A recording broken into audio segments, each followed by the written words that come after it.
Grandma left you the beach house by mistake, my sister announced at the lawyer's office. Sign it over. She meant it for my kids. Mom nodded. Do the right thing. I smiled, signed. Then pulled out Grandma's real will from 2023. My uncle, the actual lawyer, said, "This changes everything," when they realized what I'd inherited. My sister Kayla said it like she was announcing a weather update. Grandma left you the beach house by mistake, she told me, leaning forward across the conference table. Sign it over. She meant it for my kids. The probate attorney's office in uptown Dallas smelled like lemon cleaner and expensive coffee. There was a framed photo of someone's golden retriever on the wall like that counted as warmth. My mom nodded immediately. Do the right thing, William. I blinked once. My mouth went dry. Noah, my 6-year-old, was in the chair beside me with his little backpack on his lap. He was quietly counting the holes in the acoustic ceiling tiles like it was a game you play when adults get weird. The attorney, Mr. Patel, according to the nameplate, looked between us like he'd rather be anywhere else. Kayla slid a folder toward me. It's simple. Just sign the family settlement agreement. We already filled in the address.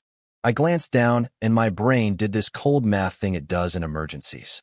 A small beach house on Sea Glass Drive in Surfside Beach. Grandma's place. The one with the warped deck board she always warned us about.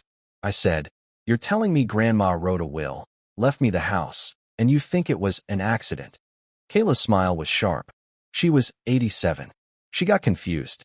You know how she was at the end. She wasn't confused, I said. Mom's voice stayed soft, which was always her trick. William, honey, don't make this a scene. Who said I was making a scene? Kayla huffed like I was being dramatic for breathing. You don't even live down there. You're a pilot. You're gone half the month. My kids would actually use it. Mr. Patel cleared his throat. The document presented is dated June 12, 2018. It does list William Carter as the devisee of the Surfside Beach property. Mom jumped in fast. And he's going to do the right thing. Noah's fingers tightened on his backpack zipper. He didn't look up. He just got very still. I turned to my mom. Define right thing. She didn't hesitate. You sign it over. Family helps family, Kayla added. Plus, Grandma always said she wanted something for the little ones. She meant my twins. I stared at the page where my name was printed in clean legal font like it belonged to someone else. William James Carter. Devisee. My hands went cold. Under the table, my leg bounced once, then stopped. I forced it still. Where did you get this? I asked. Kayla shrugged. Mom had it. Grandma kept everything at her house anyway. Mom smiled like that answered everything. Mr. Patel slid a pen toward me.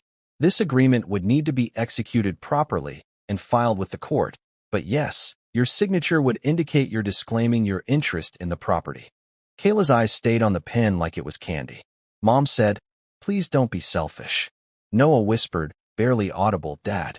I reached over and squeezed his knee once. A quiet check-in. I'm here. Then I looked up at Kayla and my mom, and the strangest thing happened. I smiled. Not happy, not friendly, just calm. Sure, I said. Let's do it. Kayla's shoulders loosened like she'd just won something. Mom exhaled, relieved. Good. I picked up the pen. I signed. I didn't scream. I didn't argue. I just said, "Can I get a copy of everything we signed today?" I'm William. I'm 36. I fly a 737 out of DFW, which means my life runs on checklists, timestamps, and the kind of calm voice you use when people panic at 30,000 feet. I live in Dallas, Texas. I'm also a dad. Emma is 9. Noah is 6. Their mom and I split when Noah was 2. Nothing dramatic. Just two people realizing fine isn't the same as healthy. My family, though? My family runs on drama with a polite label slapped on it. My mom's favorite phrase is, "Keep it smooth." Kayla's favorite phrase is, "It's not a big deal." And Grandma, Evelyn Carter, was the only person who ever looked at me and said, "You're not crazy. They just benefit when you doubt yourself." She bought the Surfside Beach house in 2009, back when you could still find something small near the water without selling a kidney. She called it her salt air reset. 2 bedrooms, 1 bath, sun-faded shutters, and a kitchen table that wobbled unless you jammed a folded napkin under one leg. When Emma was little, Grandma would let her help wash seashells in the sink. Emma would line them up by size like it mattered. Noah just tried to eat sand because he's Noah. Kayla hated that Grandma liked my kids. She never said it out loud, but it lived in her face. The pattern wasn't subtle. It was just consistent. Incident 1 was July 2021. I was on reserve, exhausted, and I stopped by Mom's house to pick up Emma after a sleepover. Emma came out quiet, clutching her little unicorn backpack. In the car, she said, "Aunt Kayla said my iPad is too nice for me." I asked, "What happened?" Emma stared at her hands. She took it. She said her twins needed it for learning apps. Grandma bought it for me, but Kayla said Grandma didn't understand what kids need now. When I walked back inside and asked for it, Kayla did the reasonable voice cruelty thing. "William, don't freak out. It's just an iPad." "It's Emma's," I said. Mom stood behind her like a backup singer. "Kayla's having a hard time. Be flexible." I swallowed it. I bought Emma another case. I told myself it was temporary. It wasn't. Incident 2 was October 2022, when Grandma fell and broke her wrist. She was angry about it, which was how you knew she was still herself. I flew in from a Phoenix turn and went straight to the rehab facility in Plano. Grandma had her glasses on and a notebook open like she was doing taxes. She said, "Kayla's been asking questions." "What kind of questions?" "The kind where she thinks if she says it sweetly, it's not rude." Grandma's eyes narrowed. "She asked me to put things in writing for the twins." I asked, "Did you?" Grandma snorted. I told her I'm not dead yet. 2 days later, Kayla texted me. "Kayla, Mom says Grandma's finances are a mess. You should stay out of it." "Kayla, you don't understand elder stuff." "Kayla, also, Grandma said you're the executor? That's not fair." I screenshot it because, again, pilot brain. If it isn't documented, it didn't happen. Then there was Incident 3. March 2023. Grandma called me at 6:14 a.m. Her voice was flat. "William, did you authorize a change of address?" I sat up in bed. "No. My mail is going to your mother's house," she said. "Medical, bank, everything." I drove over there after my shift. Mom acted offended that I was even asking. "Oh, Evelyn probably clicked something online," she said. "We're just helping." Grandma stood in the hallway holding a printed USPS confirmation like a weapon. She looked at my mom and said, "I didn't click anything." "You did." Mom's smile didn't move. "Don't be dramatic."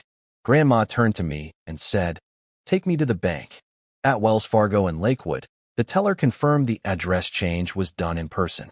In person, someone had stood there, with ID, and moved Grandma's life into my mother's mailbox. Grandma's hand shook as she signed the reversal form. Not fear. Rage.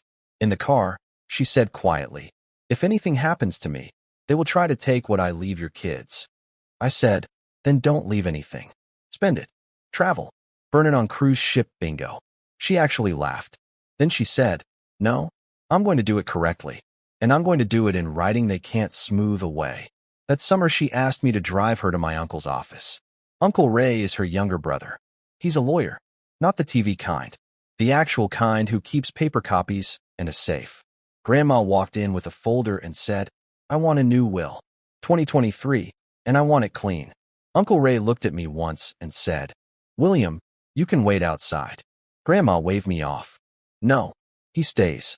That was the first time I saw my mom's control slip around Grandma. Grandma didn't fight. She just decided. I thought it would be enough. I thought a sign was a locked door. I was wrong. Grandma died on April 18th, 2024. A Thursday. I remember because I was in a hotel room in Denver, uniform pants on the chair, alarm set for 4:30 a.m. Mom called at 11:03 p.m. "Your grandmother passed peacefully," she said, and somehow even death sounded like a performance. I flew home the next day. I picked up Emma and Noah first. Because whatever my family was about to do, my kids didn't need to be alone in it. At the funeral, Kayla cried loud. Mom cried quietly. The twins, Kayla's boys, ran around the fellowship hall like it was Chuck E. Cheese. Emma stood next to me holding Noah's hand. She didn't cry until we got in the car. She asked, "Are we still going to the beach house?" I said, "We'll see." 2 weeks later, the pressure started. Wave 1 was private. Phone calls that began with, "I just want to talk," and ended with, "Why are you being like this?" Mom texted me at 7:26 a.m. on a Monday. "MOM, we need to keep things smooth." "MOM, Kayla is struggling."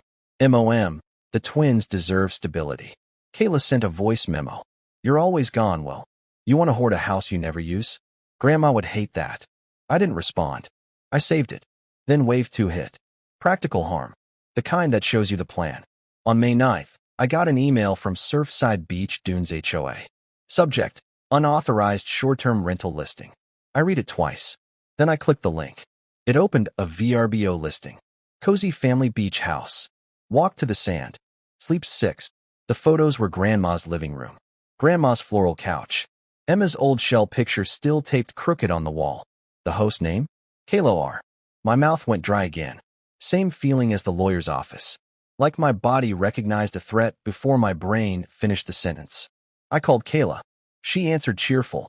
Hey, why is Grandma's house on VRBO? I asked. She didn't miss a beat. To help with expenses. What expenses? Probate. Duh. You don't own it, I said. Kayla laughed. Relax. Mom said it's fine. I said, take it down. Her voice sharpened. Don't do this. You're overreacting. I hung up. I didn't yell. I didn't need to. I opened a folder on my laptop called Carter Probate and started dropping in receipts like I was building a case file for a crash investigation. Screenshots of the listing. The HOA email with the date, time. Kayla's voice memo. Mom's keep it smooth texts. Then I drove to Mom's house and asked one simple question. Where is Grandma's original will? Mom blinked like I'd asked where she hid the moon. I don't know. I said, show me the safe. She smiled. William, please. Don't accuse me of things. I didn't accuse. I just repeated, show me the safe. She refused. She turned it into respect. She turned it into grief. Kayla showed up, arms crossed, already angry. You can't just barge in here, she said. I looked at her. Where are the keys to the beach house? Kayla's eyes flicked left, like her body answered before her mouth did. Why do you need them? Because someone is renting it out, I said, calm. And it's not you. Mom stepped between us, soft voice on. Honey, we're handling it. You're handling it by listing it online? I asked. Kayla snapped. It's for the twins. Emma was behind me in the doorway. She wasn't crying. She was just watching. That quiet, careful-faced kids were when they're learning the rules of who matters. Noah tugged my shirt and whispered, Can we go home?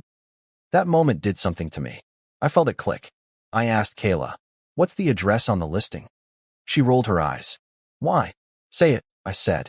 She didn't. Mom said, stop interrogating her. I nodded once. Okay. That's when I stopped arguing and started documenting. I called the HOA back and asked for the complaint file. I requested a copy of the access logs from the smart lock Grandma had installed last year, because Grandma was paranoid in the smartest way. I pulled my bank statements because Grandma had been sending small deposits to my kids' 529 plans, and I wanted to see if anything changed near the end. And I called Uncle Ray. He didn't say, I'm sorry. He didn't say, families are complicated. He said, do you have the 2023 will? I swallowed. I don't. There was a pause. Then, I do. My skin went cold. Why didn't anyone use it? Uncle Ray's voice went flat. Because someone filed the 2018 one first. I stared at my kitchen wall like it might crack open and reveal the logic. How? I asked. He said, because they had access to her papers, and they assumed nobody would challenge it. I looked down at Emma, who was doing homework at the table, erasing the same math problem over and over like she couldn't make her hand move right. I said, they're trying to take it. Uncle Ray said, then we don't have a family conversation. We have a legal one. He told me to meet him the next morning. At his office, he handed me a sealed envelope with his letterhead across the flap. He had me open it in front of him. Inside was Grandma's 2023 will. Signed, witnessed, notarized, and a separate page titled, Letter of Intent. Grandma's handwriting was firm. If you are reading this, it means I am gone and someone is trying to rewrite me. I exhaled through my nose. My hands were shaking, but small. Controlled. Uncle Ray said, bring this to the probate attorney's meeting. I asked, the one Mom scheduled? He nodded. Yes. Let them walk into it. I stared at the documents like they were oxygen. Uncle Ray added, and William? Don't warn them. I didn't. I let them believe their story was airtight. We went back to Mr. Patel's office on May 28, 2024. Tuesday. Same lemon cleaner. Same golden retriever photo pretending the room wasn't about to implode. Kayla was practically glowing. Mom sat beside her with that calm smile that always meant she thought she'd already won. Mr. Patel laid out the paperwork again. We're here to finalize the disclaimer and file the family settlement agreement. Kayla said, "Told you it'd be easy." Emma was with my ex that day, but Noah came with me because my childcare had fallen through. He sat in the corner with his crayons, drawing a plane with way too many windows. Mr. Patel looked at me. "William, we just need your initials on page 3, and then we can proceed with filing." I nodded. "Okay." Kayla leaned over and whispered, loud enough for everyone, "Thank you for not being difficult." Mom patted my hand like I was a dog who finally learned sit. And that's when I pulled my envelope out of my bag. Not dramatic. Just paper. I set it on the table. Mr. Patel blinked. "What's that?" I said, "Grandma's real will. 2023. Kayla's smile froze like someone hit pause. Mom's eyes narrowed. "William, what are you doing?" I kept my voice even. "Clarifying." Mr. Patel reached for it, then stopped. "Is this?" A man in a navy suit stepped in from the side door. Gray hair, no-nonsense face. Uncle Ray. He didn't look at Mom. He looked at Mr. Patel. "I'm Raymond Carter," he said. "Evelyn's brother. I drafted and executed her 2023 will. I'm also an attorney licensed in Texas." Kayla stood up so fast her chair squeaked. "Why is he here?" Uncle Ray didn't raise his voice. "Because fraud tends to happen when nobody with a license is in the room." Mom snapped, "Excuse me?" Uncle Ray opened the envelope and slid the will toward Mr. Patel. "Page 4, he said. "Read the bequests." Mr. Patel adjusted his glasses and read silently. His face changed in real time. He cleared his throat. "This document revokes prior wills." Kayla's voice went thin. "No, it doesn't." Mr. Patel kept reading. "Surfside Beach property, devised to William James Carter, in trust for the benefit of his children, Emma Carter and Noah Carter." Noah looked up at his name like he'd heard it in a cartoon. Mom's mouth tightened. "In trust?" Uncle Ray said, "Yes. A children's trust. With William as trustee." Kayla barked. "That's basically the same thing. Just give it to me." Uncle Ray finally looked at her. "No." He tapped the next page. "And here's the part you didn't anticipate." Mr. Patel read again, slower. "Any person who contests this will, or who knowingly presents an earlier revoked instrument, forfeits any interest they might otherwise receive." Kayla's face went pale. "I wasn't getting anything anyway." Uncle Ray nodded. "Correct. You weren't." Mom's voice rose. "Evelyn would never." Uncle Ray cut in, calm but sharp. "She did. Because she knew you." The room went silent in that heavy way, like an engine shutting off. Kayla's hands shook. "Mom, say something." Mom stared at the will like it was an insult. This is cruel." I said, "No. This is specific." Mr. Patel swallowed. "Mr. Carter, if this will is valid, the agreement we discussed." Uncle Ray answered for him. "It's void. It was based on a revoked 2018 will. You also now have noticed that the 2018 will was presented despite being revoked, which creates complications." Kayla turned on me, eyes wild. "You signed." "You already signed." I looked at her. "I signed an agreement. You pressured me into using a document you weren't supposed to be using." Mom hissed. "William, you're tearing this family apart." I didn't move. I didn't yell. I said one sentence, clear and flat. "You will not have access to my kids' inheritance." Kayla lunged for the papers. Uncle Ray slid them back like he'd done this before. Mr. Patel sat up straighter. "Given this, I need to pause filing and consult." Uncle Ray said, "No pause. We file the 2023 will today. Right now. And we create a record that this meeting occurred." Mom stood. "You can't." Uncle Ray looked at her. "Watch me." Kayla's phone buzzed on the table.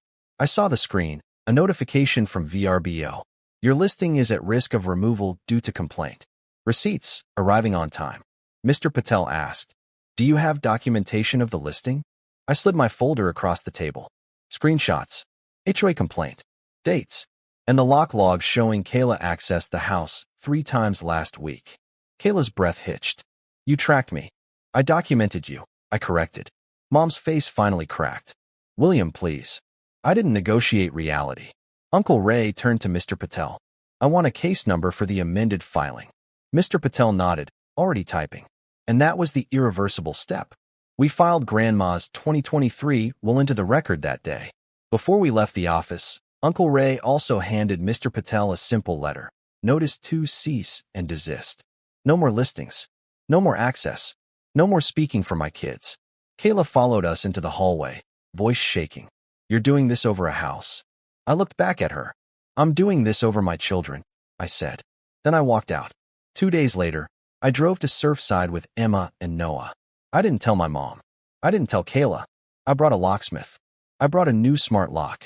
I brought copies of the filed will and Uncle Ray's letter in a folder on the passenger seat like a seatbelt. Emma climbed out of the car and just stood there staring at the house. It smells the same, she said quietly when we opened the door. Salt, old wood, and Grandma's lavender soap. Noah ran straight to the window and pressed his forehead to the glass. Ocean, he whispered like it was a secret. The locksmith changed the locks while my kids walked room to room, touching things like they were making sure this was real. Emma found Grandma's crocheted blanket folded on the couch. She hugged it to her chest and didn't say anything for a full minute. Then she asked, "Are they mad?" I crouched in front of her. "Probably." She swallowed. "Are we in trouble?" "No," I said. "We're safe." That night, we ordered pizza and ate it at Grandma's wobbly kitchen table with a folded napkin under the leg, because some things don't need fixing. Noah fell asleep on the couch mid-movie. Emma sat beside me, feet tucked under her, and said, "Grandma wanted us here." "I know," I said. "Back in Dallas, Mom tried her last tactic. She showed up at my door with a store-bought bundt cake and the voice she uses when she wants to erase what happened. Let's not make permanent decisions while we're emotional," she said. I didn't invite her in. I said, "This isn't emotional. This is documented." She blinked hard. "William, you're punishing us." "I'm protecting my kids," I said. Kayla tried to. She sent a long text at 1:12 a.m. "Kayla, I hope you're happy. Kayla, you always think you're better than us because you're a pilot and you have your life together." "Kayla," the twins cried when I told them. "Kayla, Grandma would be ashamed." I stared at it for a second, then I replied with one sentence. "William, any communication goes through Uncle Ray." Then I muted the thread. A week later, Emma came home from school and held up a drawing. It was the beach house with stick figures outside. Grandma was there too, drawn bigger than life, smiling. Emma said, "I know she's not here, but I like pretending she is." I nodded. "Me too. My new normal is quiet. My kids have a future that doesn't depend on my mom's mood or my sister's entitlement. The trust is set up. The house is in it. The income, if we ever rent it, goes to Emma and Noah. Not to anyone who thinks family means access. People always ask if I feel guilty. I don't, because guilt is what you feel when you did something wrong. All I did was stop letting other people rewrite my kids' lives. My mom can call it selfish if she wants. Kayla can call it cruel if she needs to. I call it a boundary, and it stays. I'm not available for that. This story is about the moment you realize the word family has been turned into a pressure tool, and the clear, steady certainty that comes when you finally choose your children over the people trying to minimize them. William isn't theatrical. He's a pilot. He lives by checklists, documentation, and the kind of calm you use when other people's safety depends on your decisions. For years, he tolerated the constant nudges and guilt because he believed that's what a good son does. Swallow the tension, keep the peace, don't make it a thing. His mother called that keeping things smooth. His sister called it not being difficult. Grandma, quietly, called it what it was, conditioning him to doubt himself so others could take more. The beach house was never the real headline. It was a symbol of something deeper, whether William's children mattered as much as his sister's convenience. His mother and Kayla didn't just want the property. They wanted to reshape Grandma's final act of love into proof that William's kids were negotiable. That old 2018 will wasn't an innocent mix-up. Someone knew Grandma had updated her will in 2023. Someone still pushed the earlier version forward, betting William would be too polite, too tired, too trained to push back. They counted on him signing away his children's inheritance because families shouldn't fight. They misread him. William's strength was quiet discipline. He didn't argue in the first meeting. He signed, smiled, and let them believe they'd won, while he did what he always does under pressure: verify, document, and prepare. Screenshots, access logs, HOA records, voice notes, a timeline that turned vague accusations into concrete facts. When he returned with Uncle Ray and the real will, it wasn't about payback. It was about clarity meeting consequences. And his mother's line, "You're tearing this family apart," revealed the whole structure. The family only felt together when William absorbed the impact in silence. The moment he protected his children's future, he was labeled the problem. That's not connection. That's control. What this story shows: family is not permission to rewrite reality or trade away your children's future. Calm isn't weakness. Sometimes it's strategy, especially when facts matter. The people most upset by boundaries are often the ones who benefited from you having none.